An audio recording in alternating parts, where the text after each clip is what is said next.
Hello, in today's video I'm going to talk about price discrimination. This will be the last video of the course, and in it I will follow section 5 in the textbook, but I'm also hoping to give a more complete overview of price discrimination, and also I'm hoping to um, connect price discrimination to two major topics that I've been talking about in the last couple of weeks. That is, decisions of a firm in a competitive setting and decisions of a firm with market power.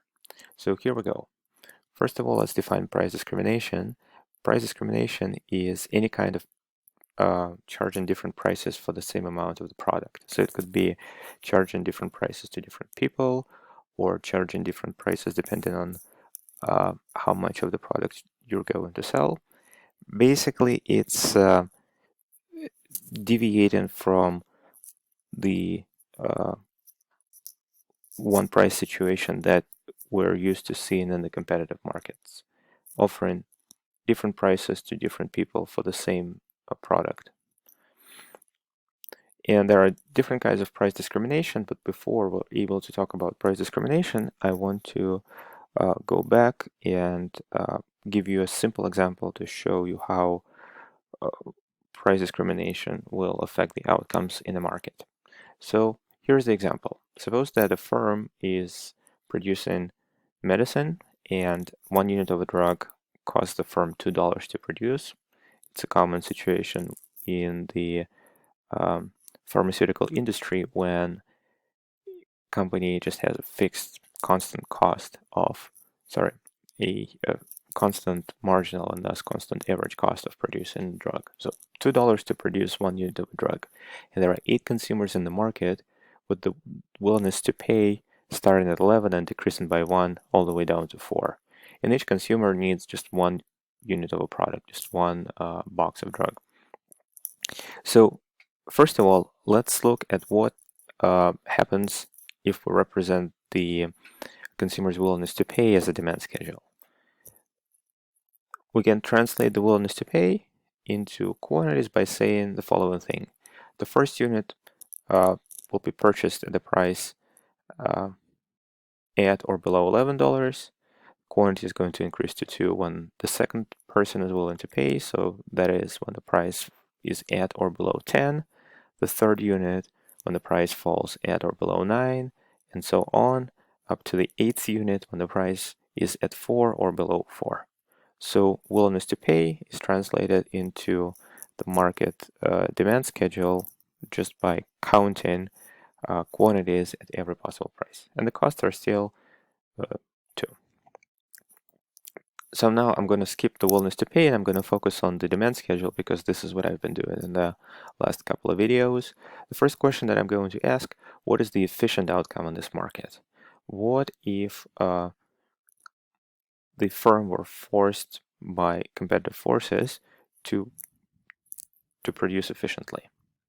Well, in the efficient outcome, price has to equal marginal cost has to equal to 2. And if price is equal to 2, everybody's willingness to pay in this market is above 2, so everybody will buy 1 unit of the drug. And the firm is not going to get any profit at all because with the average cost of 2, if you produce something at 2 and sell it at 2, you get 0 profits, so the firm's profit is going to be 0, and the consumer surplus is going to be large, it's going to equal to 44. And for example, the first person is willing to pay up to 11 but only pays 2, so their surplus is going to be 9. The second person is willing to pay 10 but only pays 2, so their surplus is 8. And if we add up the surpluses for each consumer in this market, we'll add up that number will add up to 44. And if we use the graphical description, I'm going to use the regular staircase demand schedule, which is what you get when you start with willingness to pay. And you can see that the firm will charge the flat price of 2 because that's their marginal cost, sell to everyone, make no profit, and the consumer surplus, here's the consumer surplus of the first person, $9, $8 for the second person, and the total consumer surplus will just be the area under demand above the price line. It's going to equal to 44. And it also happens to be that in the efficient outcome in this market, consumer surplus and total surplus are the same. So there are $44 of total gains to trade in this market, and if the company is forced to produce efficiently, the whole surplus, the whole gains to trade in this market are transferred to the consumers in the form of consumer surplus. Next thing, let's look at the same demand, the same cost for the firm, but suppose that the firm really has market power, so it's able to set in price and quantity to maximize its profit. Clearly, a firm will not be happy to produce efficiently because its profits will be zero. How would it maximize its profit? Well, the usual way. We need to calculate total revenue by multiplying price by quantity, and then we need to calculate marginal revenue by subtracting the two total revenues that are side by side. So the marginal revenue of the first unit is 11 minus 0, $11. The second unit is 20 minus 11, 9, and 7, and 5, and so on, up until you get into the negatives. And again, remember, it's okay to have a negative marginal revenue, because as you want to sell an additional unit, you also have to reduce the price for all the units that you're already selling. And so the firm that wants to maximize its profit will compare its marginal revenue to the marginal cost. Marginal cost is 2, so 5 units should be produced, because for the first 5 units, marginal revenue exceeds marginal cost. The 6th unit is not worth producing. And so for a firm that's able to set its own price, it will sell 5 units the price of 7. It will make a profit of 35. That's 5 times 7, the total revenue, minus 10, the total cost. So the profit is going to be 25. What's going to happen to the consumer surplus? Well, the consumers from 1 to 5 who are willing to pay the most would be relatively happy, because they will still get the product and they will still get to pay below or up to their willingness to pay. Whereas consumers 6, 7, 8 will not be happy because they won't get the product, and in fact, they could have gotten it under the efficient outcome. So the consumer surplus will be the surplus of the first 5 consumers, those who get the product, take their willingness to pay and subtract the price for a total of 10. The deadweight loss will be the foregone gains to trade from selling the additional 3 units to the additional 3 consumers who don't get the drug if the firm is maximizing its profits. And so the deadweight loss, I'm taking the willingness to pay and I'm subtracting the marginal cost. So for a total of 9. And you can see that with a single price, there is some profit, there is deadweight loss. Oh, okay, here we go. Let's see, it's exactly the same graph as with the efficient outcome, but now the price is 7, the quantity is 5, and we can graphically describe what's going on here. First of all, the consumer surplus shrinks because for the consumers, they were buying at the price level of 2, and now the price level for them is 7. So the area underneath the demand and above the price level is smaller, and it's only now 10. And remember that it used to be 44. The profit is the area between the price and the average cost, or the marginal cost, times the number of units sold. So 7 minus 2 is 5 times 5, the profit is 25. And deadweight loss is the area between price and the marginal cost for the units that are not sold. So these gains to trade are lost. And so if we put the efficient outcome and the profit maximizing outcome back to back, you can see that for the firm to make profit, it basically takes away some of the consumer surplus, that middle rectangle here, and it turns the consumer surplus of the low-paying consumers into deadweight loss. Basically, the firm says that if we increase our output, if we produce more, we'll have to give up revenue from the high-paying consumers, and it's not worth doing so.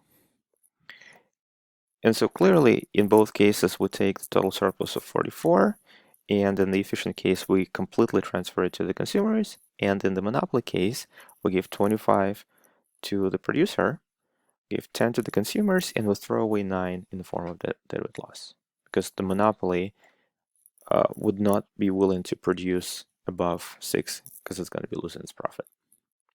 And so you can see from here that the monopoly outcome isn't great because we're taking $9 in gains to trade and just wasting them. And so the question is, are there ways for the monopoly to basically mitigate that deadweight loss? Not because they care about the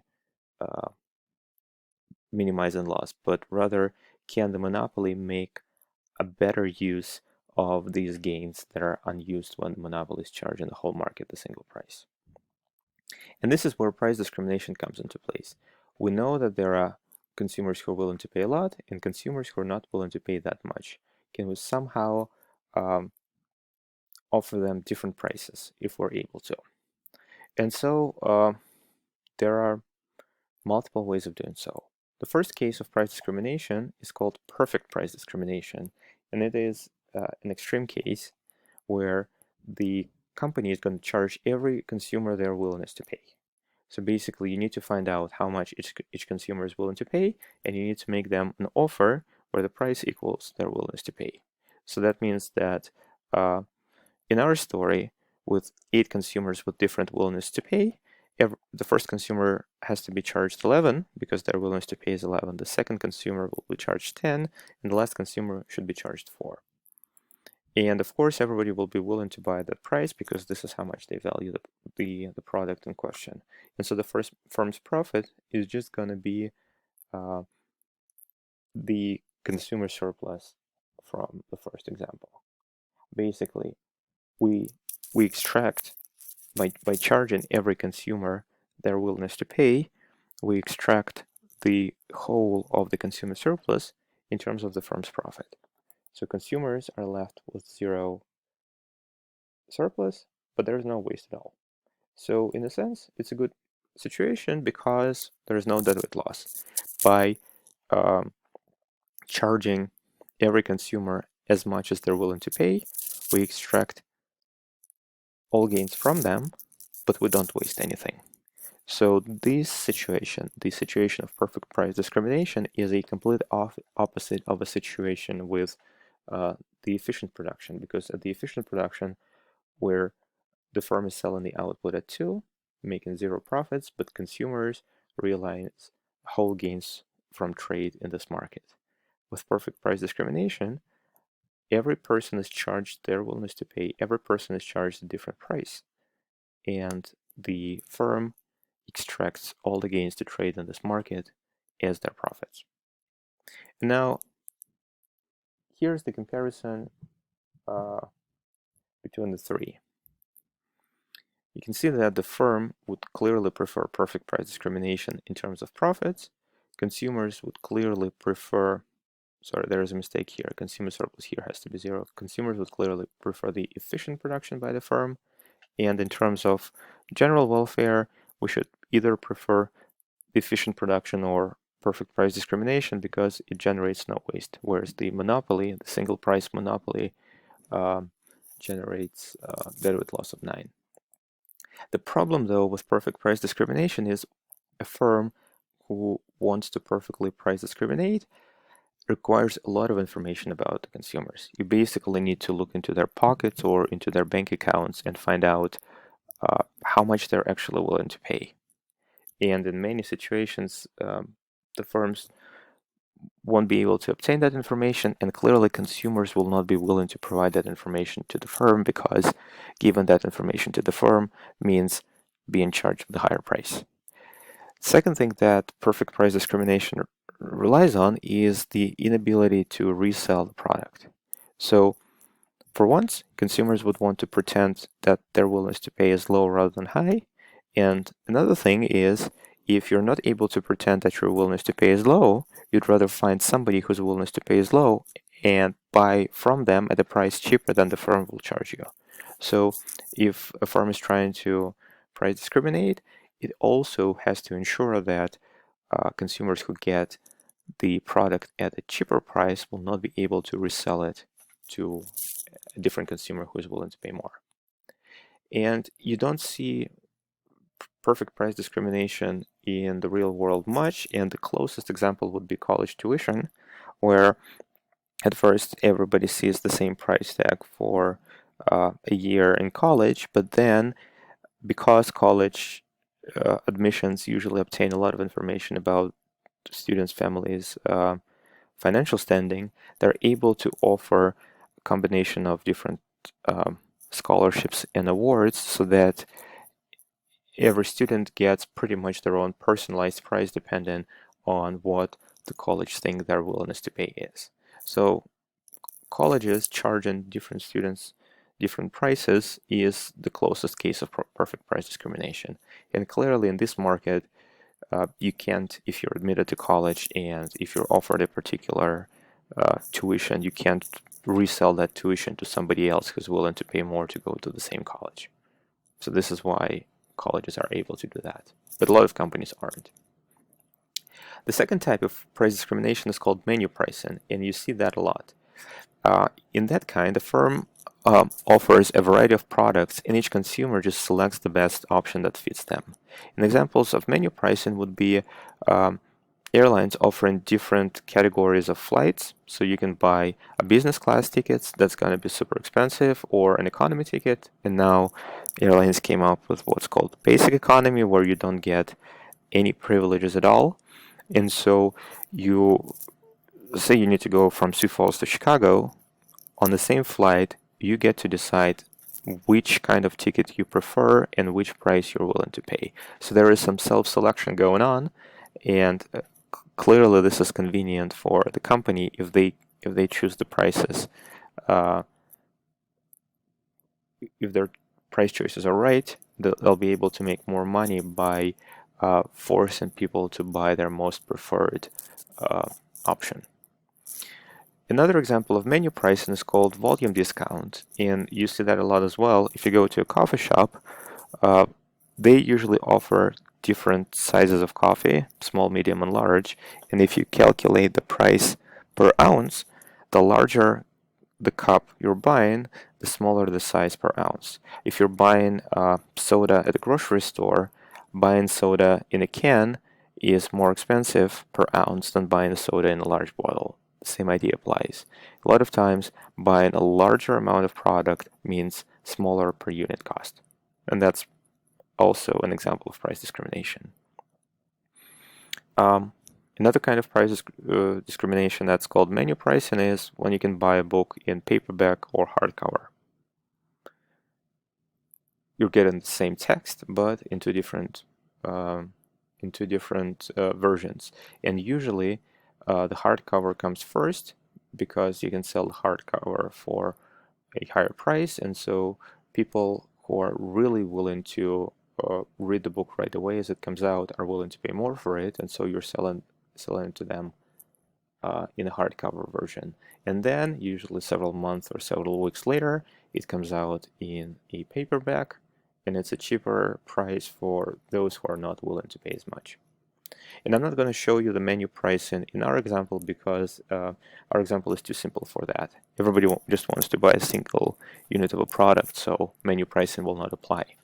What will apply, though, is called group pricing, where a company might try to divide the market into smaller groups or segments and charge each group a different price. And you already seen that before in the real world. For example, when you're buying a textbook, you can buy the North American version of a text or an international text. And the idea here is that the publisher would segment the world market for textbooks into North American market, where students are usually able to pay a lot more, and international market, where students are usually paying less. And it could be, again, exactly the same text. Sometimes the quality of the paper is going to be different, but it might not even be the case. But basically, they're trying to segment the world market into two distinct markets, and they also trying to prevent resale. So if you're able to get an international copy of a text, that's against the rule that the seller is trying to impose on the market. Another option, another example of group pricing is when you see student or elderly discounts at the movies, at the museums, and so on. Again, the idea here is if you can identify who's willing to pay more and who's willing to pay less, you might, as a company, benefit by charging people with a higher willingness to pay a higher price and people with a lower willingness to pay a lower price. But that's not the whole story with group pricing. And let me show you the example in our story of how group pricing works and what additional conclusions we can take from it. So suppose that the odd number consumers, the ones who are willing to pay 11, 9, 7, 5, they all live in one country. We'll call it country A. Whereas the even number consumers, those willing to pay 10, 8, 6, and 4, live in country B. And so clearly, the demand in country A is higher than the demand in country B. People in country A are willing to pay more than people in country B. Suppose that the firm is willing to segment the market into two markets, and we're going to look separately at the market in country A and market in country B. Okay, this should say country B. I apologize for that. So again, assuming that people cannot resell the drug to each other. Again, if you go on the internet, sometimes you see that you can buy the same medication from Canada at a lower price. And again, this is prohibited by the law for precisely the same reason. You're trying to, if you're price discriminating, you're trying to create a barrier between the two markets so that there's no resale taking place after you sell the product into the market. Okay, so what would the company do with two markets, with two countries? Well, it will try to maximize profits in each country separately. So it will calculate total revenues and marginal revenues for country A, total revenue and marginal revenue for country B. And you would see that there'll be distinct total revenues and total and marginal revenues. And then apply the same reasoning. Country A, I should be producing as long as marginal revenue exceeds 2. So that's 3 units. In country B, I should be producing as long as marginal revenue exceeds or is equal to 2, 3 units as well. So optimal group pricing will be to sell 3 units in each country, but in the first country, 3 units can be sold at price 7, whereas in the second country, 3 units can be sold at price 6. So here's the price discrimination. Country B, you sell output at a lower price than in country A because the willingness to pay in country B is lower than in country A. What about the profits? Well, you get $21 in revenues in country A and you pay $6 to produce 3 units. So you got $15 in profit from country A. You get $18 in revenues from country B, so $12 in profits for a total of 27. What about consumer surplus? The 3 people buying in country A pay $7 each, so they get a total of $6 in consumer surplus. The 3 people buying in country B pay $6 each, so they also get $6 of consumer surplus for a total of 12. What about the deadweight loss? $5 because there is one person who's willing to pay up to 5 in country A and one person who's willing to pay up to 4 in country B, but they're not buying anything at all. So when we compare group pricing with the other ways of selling the product in our example, we can see that for the group price, and we're charging 2 distinct prices for 2 distinct countries, selling a total of 6. The company is making a profit of 27, consumer surplus is 12, and deadweight loss is 5. And so clearly, from the company's perspective, perfect price discrimination is the best outcome, but it's usually ruled out because of the information requirements that the perfect price discrimination entails. So this is usually not the case. But if we compare group pricing to the usual single price monopoly, you can see that profit is larger with group pricing. If a company is able to price discriminate, it's usually able to make larger profits. But that is not the whole story. You can also see that a company that price discriminates is also able to produce more and it generates more consumer surplus. So next time you go to a museum and you're paying your student price rather than the full price, well, you can see that you're benefiting from the museum's price discriminating. You're getting more consumer surplus than you would have gotten by buying a ticket to the museum at a regular price. So the important outcome here is that with group pricing, it's not just the firm that benefits, but it also could be the consumers who are benefit, because in this example, it does not apply to every example, but in this example, we have larger consumer surplus because we're decreasing the deadweight loss. Basically, a company that's able to price discriminate is also able to cater to those consumers who it wouldn't cater to under the single price. So the deadweight loss is reduced by 4, profit is increased by 2, and consumer surplus is increased by 2.